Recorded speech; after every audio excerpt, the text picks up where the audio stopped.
Amanda Cole had always been quiet. Not shy, not timid, just quiet. She watched more than she spoke. She thought more than she acted. As the newest human student at the Galactic Confederation Academy, she knew exactly where she stood. The space station that housed the academy was huge. It spun slowly to create gravity and had hundreds of rooms. Students from 17 different alien species lived and studied there. Humans were new to the Galactic Confederation. Earth had only joined 8 years ago. Amanda was part of the third group of human students accepted to the academy. Amanda sat alone in the big cafeteria. Her brown hair was pulled back neatly and her blue uniform was perfectly clean. She kept her eyes on her datapad while she ate her lunch. "Another weak human," said a harsh voice from above her. "They always send us their weakest ones." Amanda looked up. Zixler, a tall insect-like alien, stood over her table. His skin was hard like armor, and his clear wings shimmered with light. He was a Vespid, one of the strongest species in the Confederation. Behind him stood 5 more Vespids, all laughing in their strange, clicking way. Amanda just looked at them, her face calm. She said nothing and went back to her datapad. "Hey, Dirt Girl." "I'm talking to you," Zixler said louder. "Yes?" Amanda finally replied, her voice even. "They say humans are smart, but you're so quiet. Maybe your brain is as soft as your skin." Zixler's mouth parts clicked together in what passed for laughter among his kind. "Perhaps," Amanda said simply. Then she looked down at her work again. This made Zixler angry. He was used to making others afraid or upset. Amanda's calmness bothered him more than any angry reply would have. "You'll learn your place here," he buzzed before walking away with his friends. Amanda watched them go. She had studied Vespid behavior before coming to the academy. They liked to see emotional reactions. Her calmness was the perfect way to annoy them. Later that day, Amanda sat in her xenolinguistics class. Professor Lorian, a tall silver-skinned alien with gentle eyes, was teaching them about the subtle meanings in Arcturian speech patterns. Amanda took careful notes, recording everything. "Miss Cole," Professor Lorian said after class, "how are you adjusting to life at the academy?" "Well enough," Amanda replied. "I noticed your encounter with the Vespid students at lunch," the professor said. Silver light rippled across his skin, showing concern. "They can be difficult." The Vespid hegemony joined the Confederation reluctantly. Their young still believe in old ideas about species ranking. "I understand," Amanda said with a small nod. "If you need help, thank you, Professor. But I'll be fine." That evening, Amanda's roommate Kara Mitchell came back to their shared room. Kara was also from Earth, but she was nothing like Amanda. Where Amanda was quiet and calm, Kara was loud and full of energy. She was studying engineering and always came back with stories about the amazing alien machines she had seen. "You would not believe what we worked on today," Kara said as she flopped onto her bed. "A Trilaxian quantum drive. It's like nothing we have on Earth." Then she noticed Amanda's expression. "What's wrong? Did something happen?" "Just getting to know the social structure here," Amanda replied. "You mean Zixler and his gang of jerks?" Kara sat up. "They've been making life hard for every human student since the program began. The teachers won't do anything because the Vespid hegemony gives half the money for the station."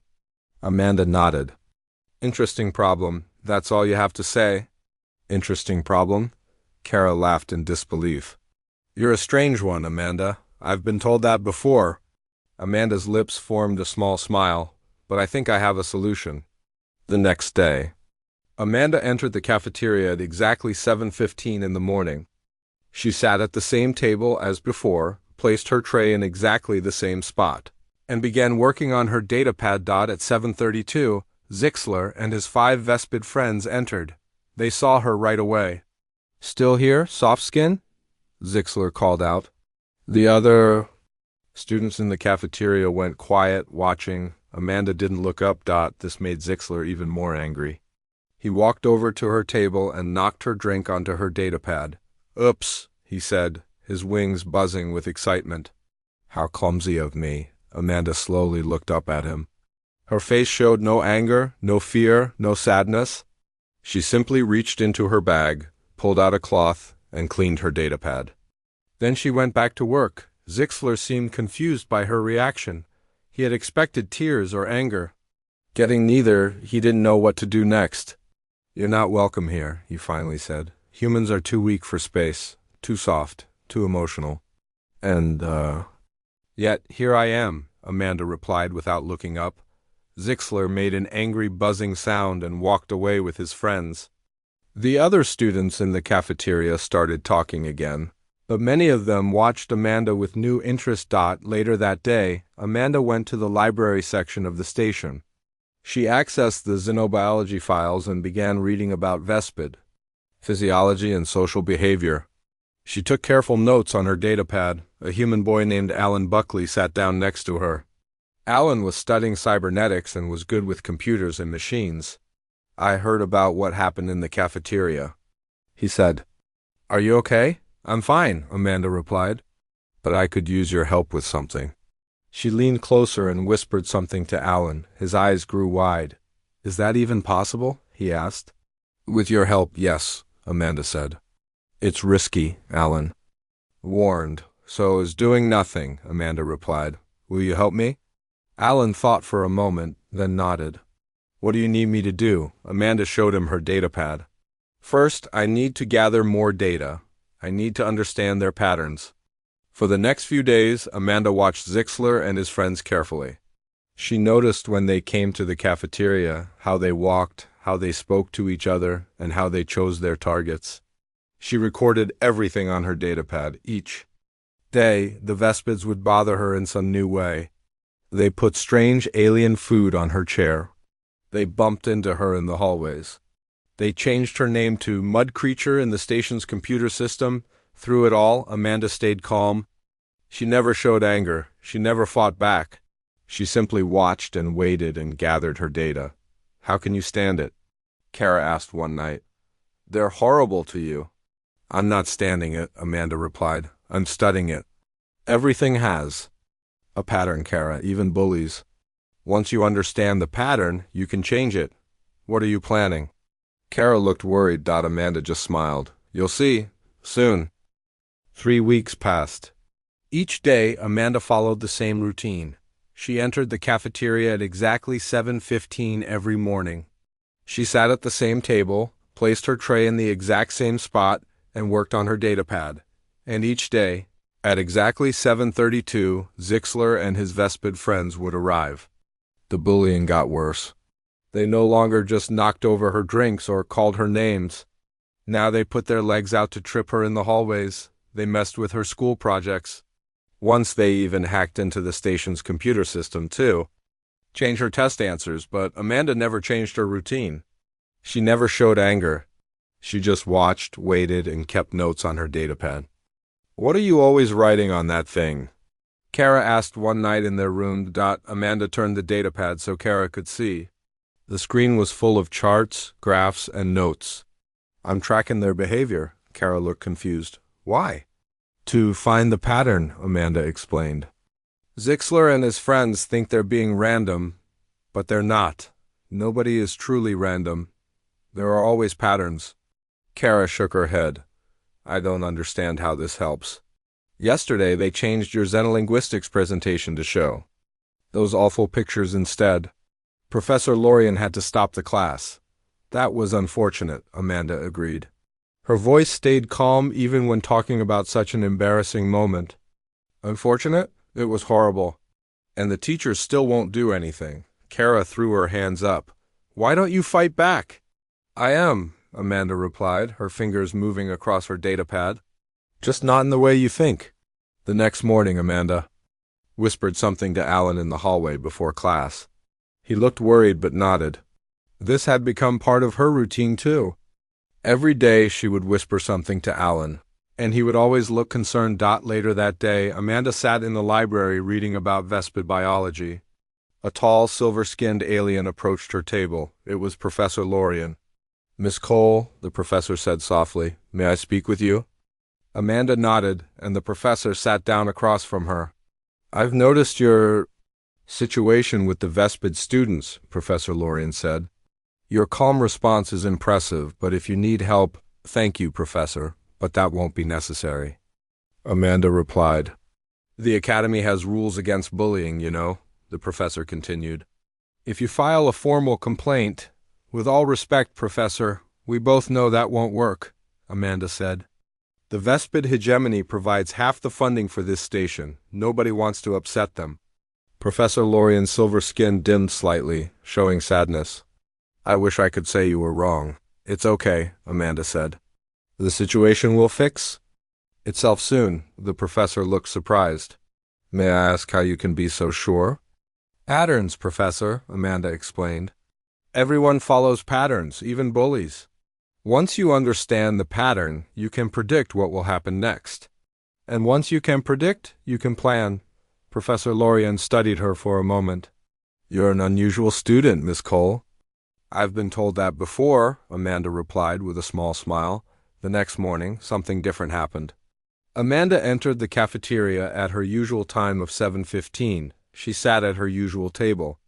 But today, instead of just her normal breakfast, she also had a small cup of clear liquid on her tray. At 7:32. Right on schedule, Zixler and his friends entered the cafeteria. They saw Amanda and headed straight for her table. Still here, soft skin? Zixler said, standing over her. Most humans would have left by now, Amanda didn't reply. She just kept looking at her datapad. Nothing to say? Zixler's wings buzzed. With annoyance? Your species talks too much anyway. For the first time in 3 weeks, Amanda looked up at him. Her eyes were calm, her face relaxed. Actually, I've been meaning to thank you, Zixler. The Vespid stepped back, surprised that she had spoken. Thank me?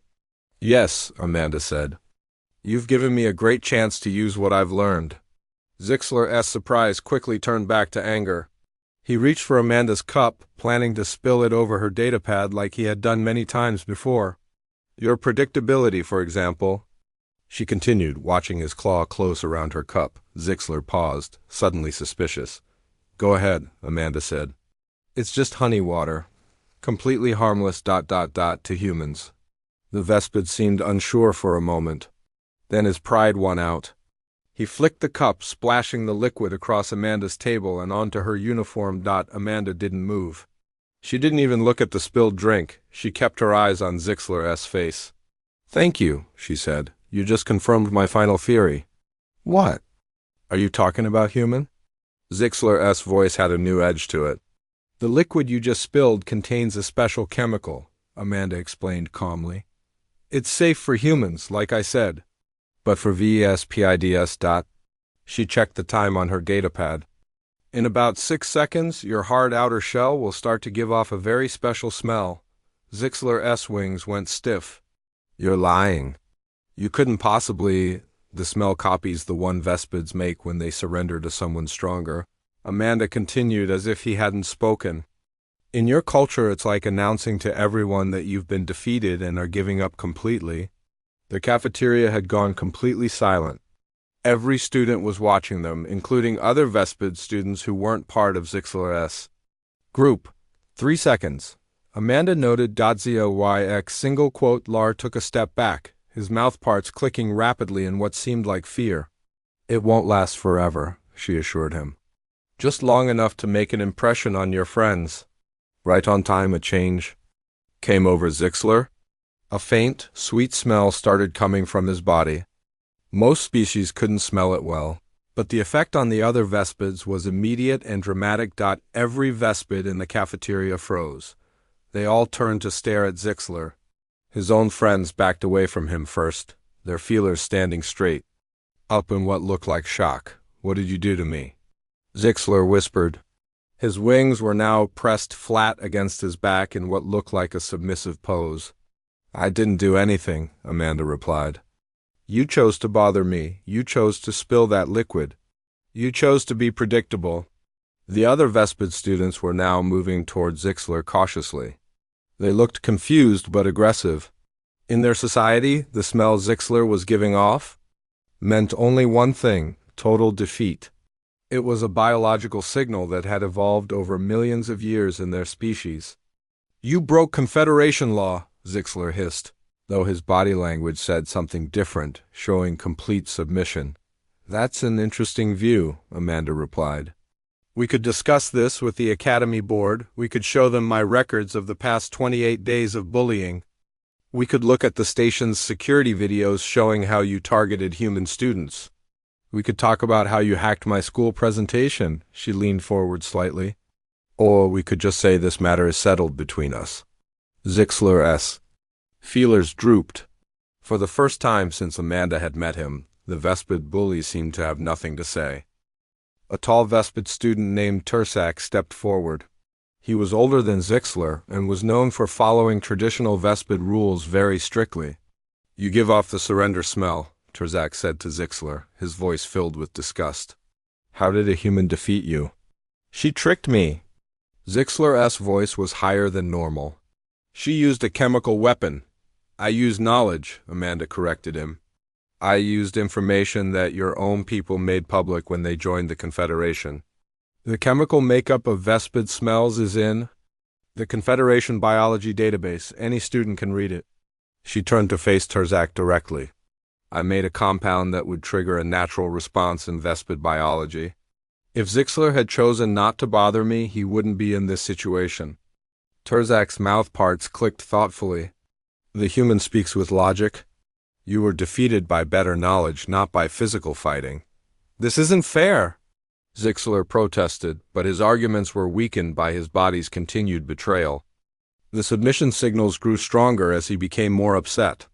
"The smell will go away in about 6 hours," Amanda told them.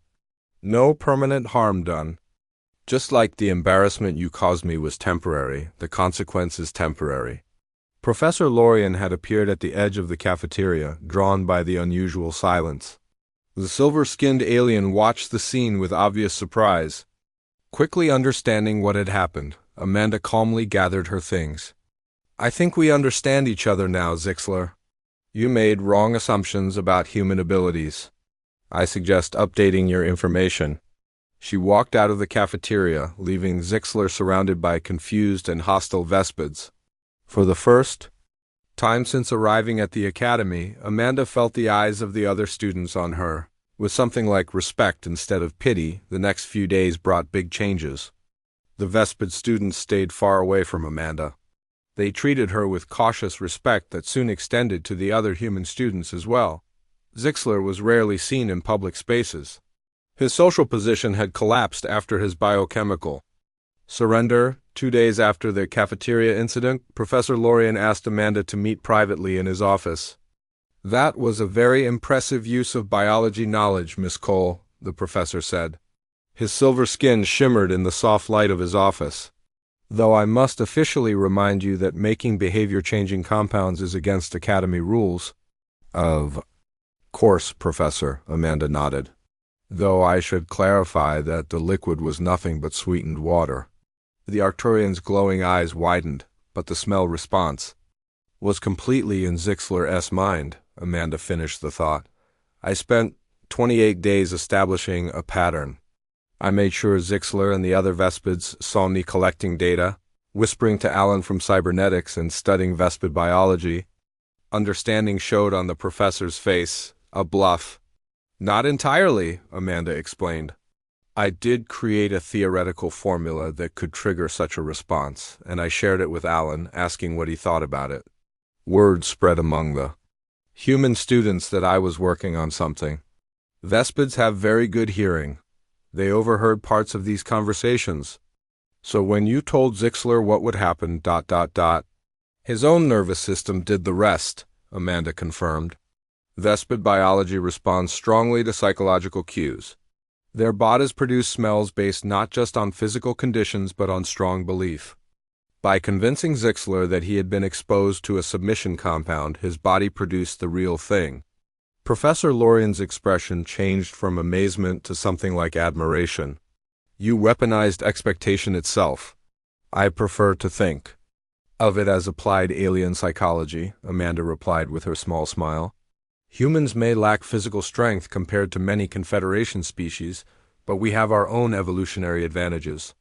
Later that day, Amanda saw Alan in the library. He rushed over to her table. "Is it true?" he asked in an excited whisper. The honey water was just honey water? Amanda nodded. Just sweet water, nothing special. But everyone's saying you chemically altered Zixler's biology. I altered his expectations, Amanda corrected. And expectations are powerful things, especially for Vespids. Their biology is deeply connected to their social structure. When Zixler believed he would emit the surrender smell his body made. It happened, Alan shook his head in amazement. That's brilliant, but how did you know it would work? I didn't know for certain, Amanda admitted. But I calculated the probability based on my observations. 28 days of data gave me a good model of Vespid psychology. And if it hadn't worked, Amanda's expression didn't change. Then I would have tried something else. There's always more than one solution to a problem. The next day, Amanda entered the cafeteria at her usual time. As she sat down at her usual table, she noticed a shadow fall across her tray. Looking up, she saw Terzak, the senior Vespid student. Human Amanda Cole, he began formally.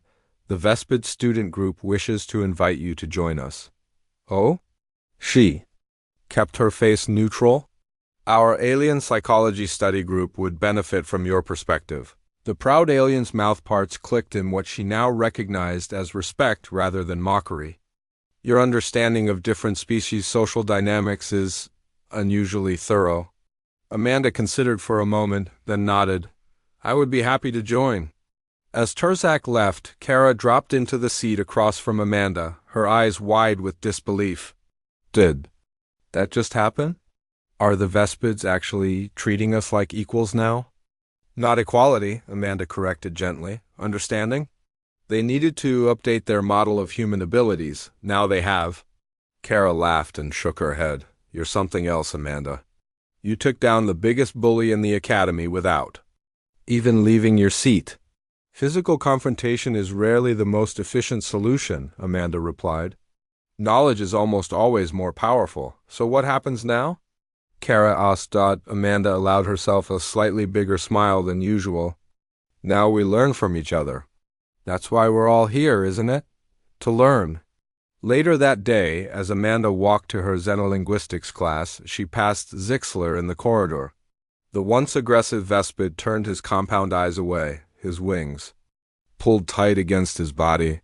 But Amanda stopped, causing him to freeze in obvious fear. The formula I described would never have worked as I claimed, she said quietly. The actual chemical structure would have been far more complex and impossible to make with Academy equipment. Zixler's feelers twitched in confusion. Then how? You believed it would work, Amanda explained simply. That was enough. A week passed since Amanda's clever trick with the honey water. Life at the Galactic Confederation Academy had changed in many ways. The human students walked the halls with new confidence. The Vespid students no longer acted superior. And Amanda Cole, the quiet human girl who had changed everything, continued her studies as if nothing unusual had happened. One morning, Amanda sat in her usual spot in the cafeteria. She was reading about Arcturian poetry on her datapad when someone sat down across from her. It was Terzak, the senior Vespid student. Our study group meets today after final classes, he said. Will you still join us? Yes, Amanda replied. I'm looking forward to it. Terzak's feelers moved in what Amanda now knew was a sign of approval. Good, there is much we can learn from each other. After he left, Kara joined Amanda at the table. I still can't believe you're going to study. With the Vespids, aren't you worried? No, Amanda said. They respect knowledge. Now they know humans have knowledge worth respecting. Kara shook her head. You make it sound so simple. It is simple, Amanda replied. Most conflicts come from misunderstanding. The Vespids thought humans were weak because we don't have hard shells or wings. Now they understand that physical strength isn't the only kind of strength. Later that day, Amanda went to her xenolinguistics class. Professor Lorien was teaching them about the subtle sounds in Trilaxian speech. The silver-skinned professor nodded to Amanda as she entered the room after class. Professor Lorien asked Amanda to stay for a moment. The Academy Board is quite interested in your solution to the bullying problem, he said. They've asked me. To invite you to speak at next month's assembly about cross-species communication. Amanda looked surprised. Me? Yes, the professor's skin rippled with silver light. What you did was remarkable. You found a nonviolent solution that respected both human and Vespid dignity. That's exactly what the Confederation stands for. I'll think about it, Amanda said. Please do, Professor Lorien replied. The younger students would benefit from hearing your perspective. That evening, Amanda made her way to the Vespid study area. It was warmer there than in the human sections of the station. The lights were also brighter, adjusted for Vespid compound eyes. 5 Vespid students waited for her, including Tarzak. They sat in a circle on special perches designed for their insect-like bodies. A small human chair had been placed in the circle for Amanda. Human Amanda Cole joins us, Tarzak announced formally. She has demonstrated superior understanding of xenopsychology and will share her insights. The other Vespids made a clicking sound that Amanda recognized as agreement. Thank you for inviting me, she said as she sat down for the next hour. They discussed the different ways various species in the Confederation approached problem-solving. The Vespids were direct and sometimes blunt in their comments, but Amanda noticed they listened carefully to her ideas. Humans are physically weak, one young Vespid named Claxty stated. How do you survive without natural weapons? Instead of being offended, Amanda recognized the genuine curiosity in the question. We adapt, she explained. Humans couldn't outrun predators on our homeworld, so we learned to make tools. We couldn't survive extreme cold with our skin, so we created clothing. Our physical weakness forced us to become mentally strong. The Vespids clicked their mouthparts as they considered this. Your solution to Zixler S aggression, Tarzak said. It was not what a Vespid would have done. No, Amanda agreed. A Vespid might have challenged him to physical combat, but that wouldn't have worked for me. So you used our own biology against us? Another Vespid noted. I used understanding, Amanda corrected gently.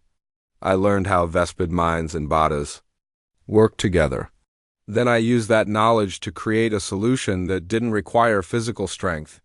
The Vespids seemed impressed by this explanation. In our history, Tarzak said, we believed other species were inferior because they lacked our physical capabilities. The Confederation has shown us this view is ... incomplete.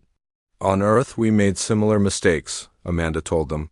We often judged other humans by their appearance rather than their abilities. We're still learning from those mistakes. As the study session continued, Amanda realized something important was happening. This wasn't just about her teaching the Vespids. They were teaching her too.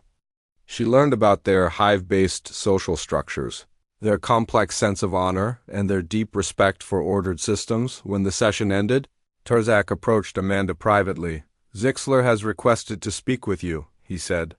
He waits in the observatory. Amanda was surprised. Did he say why?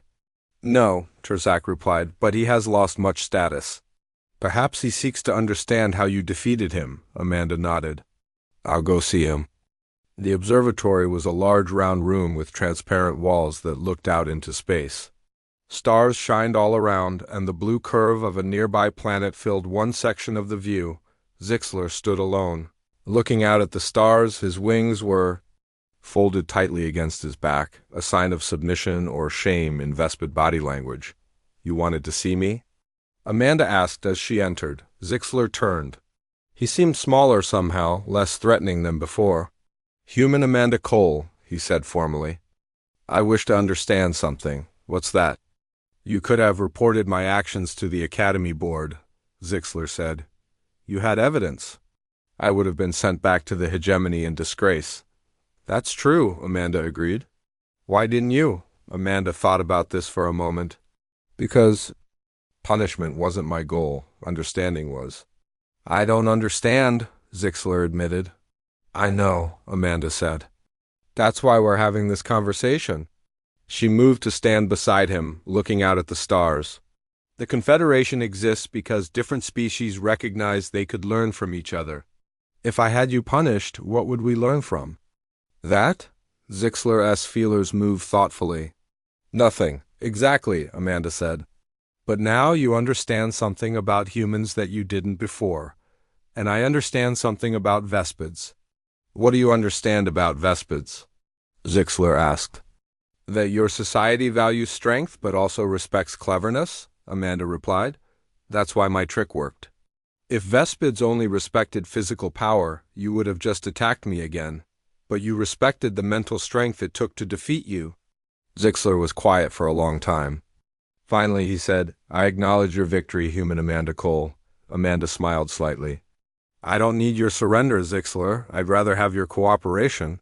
We're both here to learn, after all. The Vespid's feelers twitched in what might have been surprise. You are not what I expected humans to be. I know, Amanda said. That was the problem from the beginning. 1 month later, Amanda stood at the front of the large assembly hall. Students from all 17 species in the Galactic Confederation Academy filled the seats. The Academy board members sat in a row on the stage behind her.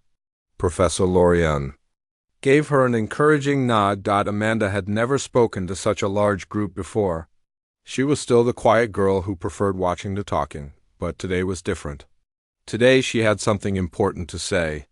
When I first arrived at the Academy, she began, I noticed something strange. Each species stayed with their own kind. Arcturians with Arcturians, Trilaxians with Trilaxians, humans with humans, and Vespids with Vespids. The hall was completely silent. Everyone was listening. This made no sense to me, Amanda continued. We came to the Academy to learn from each other. How can we learn if we don't talk to each other? She looked around the room, making eye contact with students from different species. Some of you know what happened between me and certain Vespid students. There was conflict. There was misunderstanding. But what you might not know is what happened after. Amanda gestured to the side of the stage, and Terzak walked up to join her.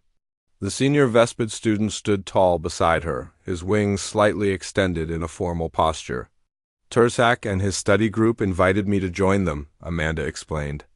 At first, I thought I would be teaching them about humans, but I soon realized I had just as much to learn about Vespids.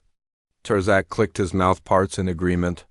Human Amanda Cole showed us that strength comes in many forms. We Vespids value physical power, but we also respect mental power. Humans have taught us that different does not mean inferior. A murmur ran through the crowd. It was unusual to see a human and a Vespid standing together like this. The Confederation was created because our species are different, Amanda said. If we were all the same, we would have nothing to offer each other. Our differences are our strength. She took a small step forward. So today I'm announcing a new program at the Academy. With the board's approval, we're creating cross-species study groups. Each group will have members from at least 3 different species. Professor Lorian stood up behind her. The board has approved this program. We believe it will strengthen understanding among all Academy students.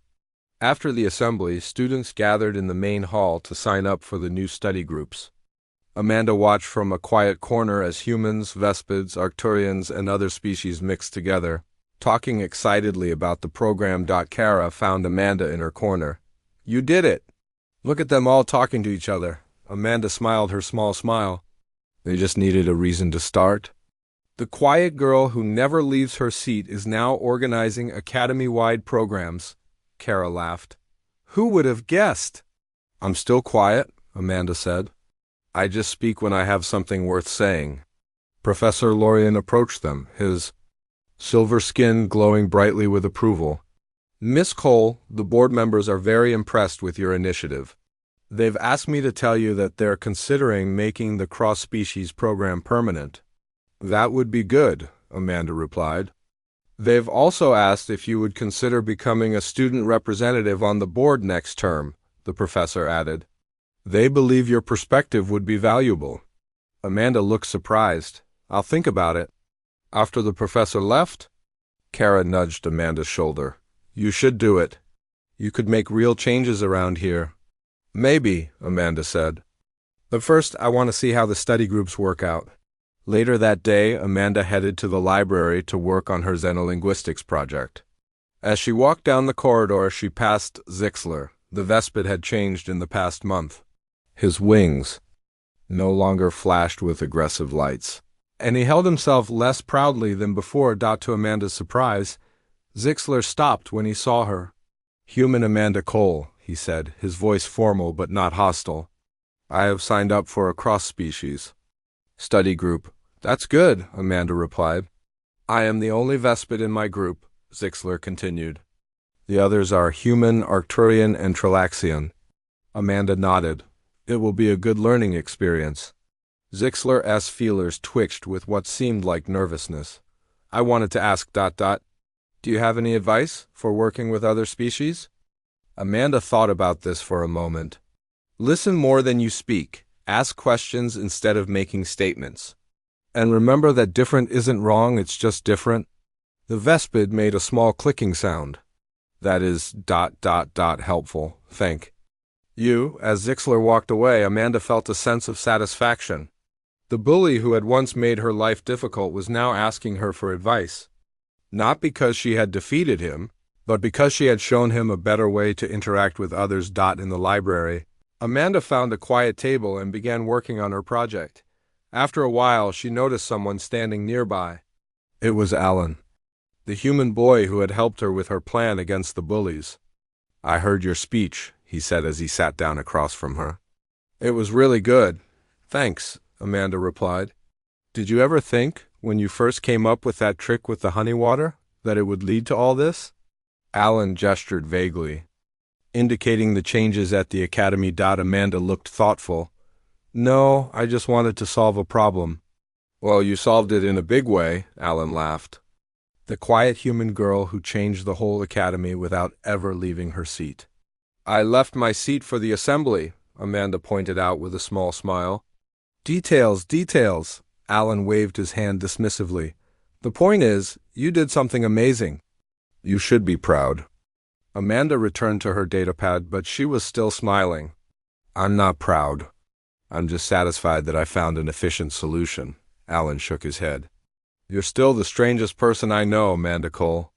"I've been told that before," she replied. That night, as Amanda looked out the window of her room at the stars, she thought about everything that had happened since she arrived at the academy. She had come here to study alien languages and cultures. She had not expected to become someone who would change how those cultures interacted. She was still quiet. She still preferred watching to talking. But she had learned something important. Sometimes the quiet ones made the biggest difference. Not through shouting or fighting, but through understanding. As the stars shined in the darkness of space, Amanda Cole, the quiet human girl who had ended bullying without leaving her seat, made a simple plan for tomorrow: keep watching, keep learning, and speak up when it matters.